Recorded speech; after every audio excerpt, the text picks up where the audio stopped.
Hi, I'm the Global Runner, and we are 10 days away from my first race of 2025, where I plan to run under 72 minutes in the Houston Half Marathon, aged 50. In this episode, the weather gets even colder. We spot some wildlife, that's a coyote. We spot some more wildlife, that's a bald eagle. And I watch some football on a treadmill. Okay, so it is early and brutally cold, and we're going to see if the van even starts. Oh yes, you beauty. She's a bit whiny, but got the job done. So it's Saturday and I am going to do a full out 10k. It's 2 weeks before the half marathon, so I think a 10k full out effort is exactly what we need. Let's see if I can get the full 10k this time. It's Saturday and West Ham are playing Man City, so I'm expecting a difficult time on the treadmill and a difficult time on the pitch. Let's have a look. Okay, so I plan to show the entirety of this 10k effort, but of course I'm going to speed it up so that we're not here for just over half an hour. I wanted to ease into this one a little bit better than I did last time. You remember that last time I went a bit too hard at about 3 or 4k and ended up paying the price and bailing at 8k. So I was determined not to do that.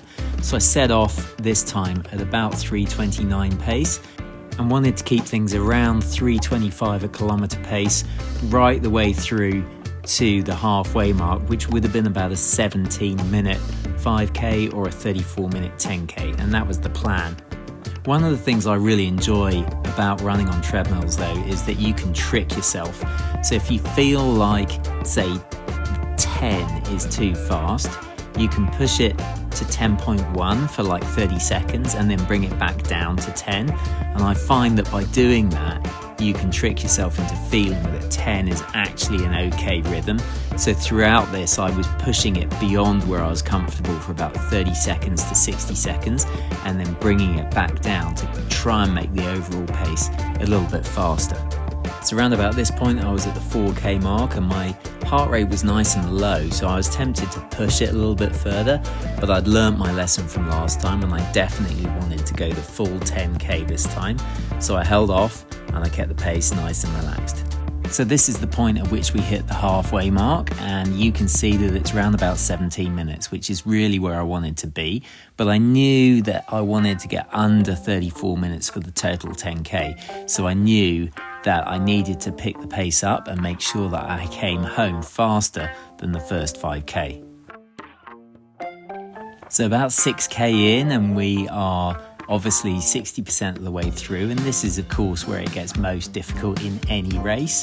This next section between sort of 60% and 80%. So at this point I was just trying to hang on, I was trying to make sure that I didn't go too fast, but I went as fast as I could.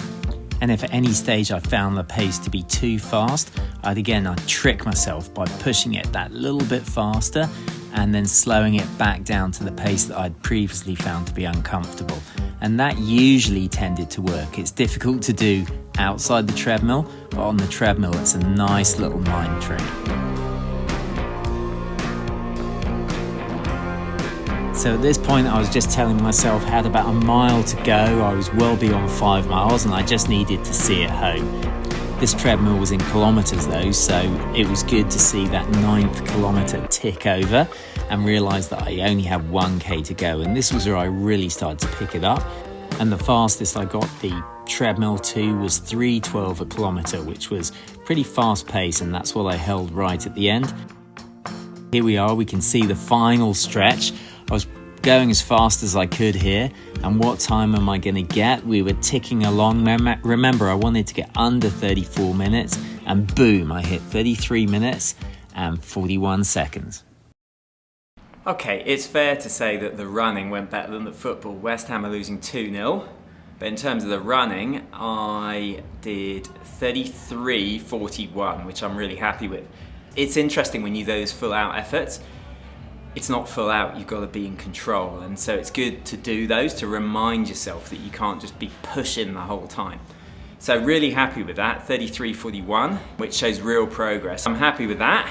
And now I'm going to finish off with a half-hour pool run just to work on a little bit of leg strength, and then that'll be it for the day.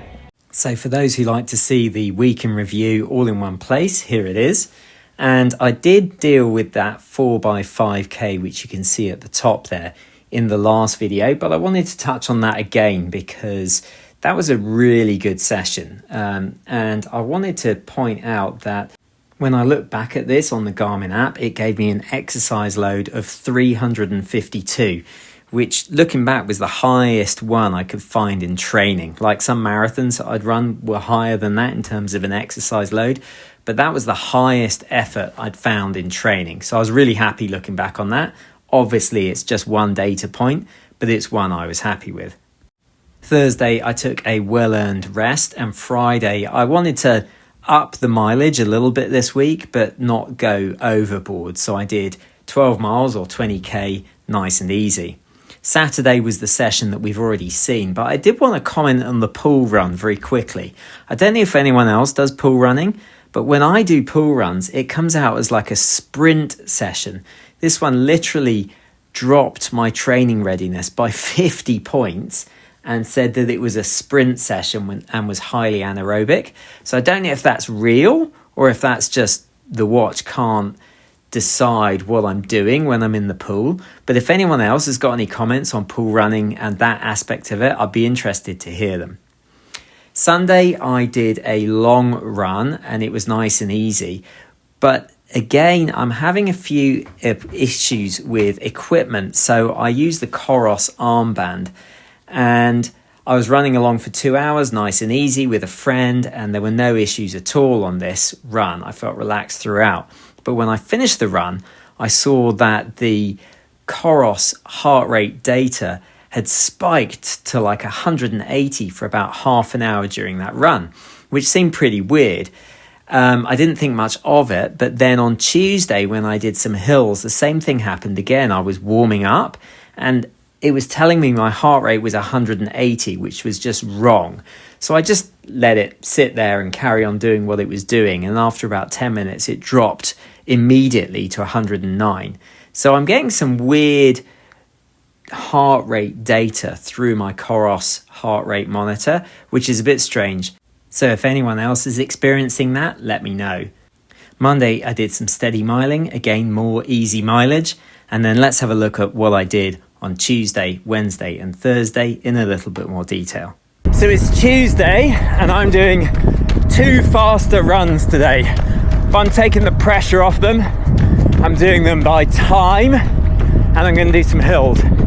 So I'm not going to be worrying that I'm not hitting 400s in a certain time. Instead, I'm doing 15 by a minute on, minute off this morning, and then some hills this afternoon. I'm wearing my Pegasus Turbo today. I know they're called Pegasus Plus, but they're Turbo to me.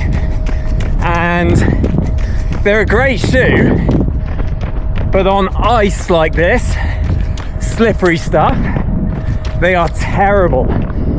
And they didn't do a great job of sweeping the pathways.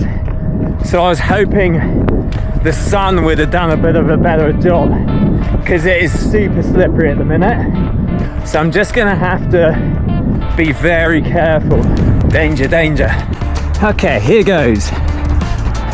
15 by 1 minute on, 1 minute off.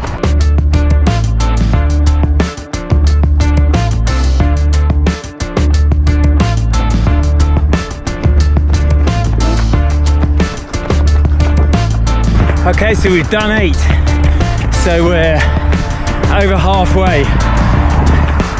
I do like this one, it wakes up your legs. I think I needed this.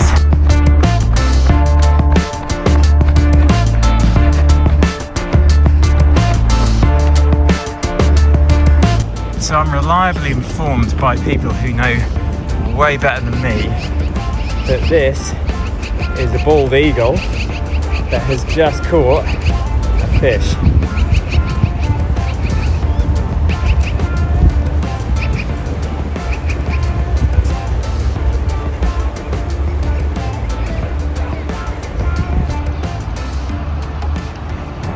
And then in the afternoon, I did 6 hills.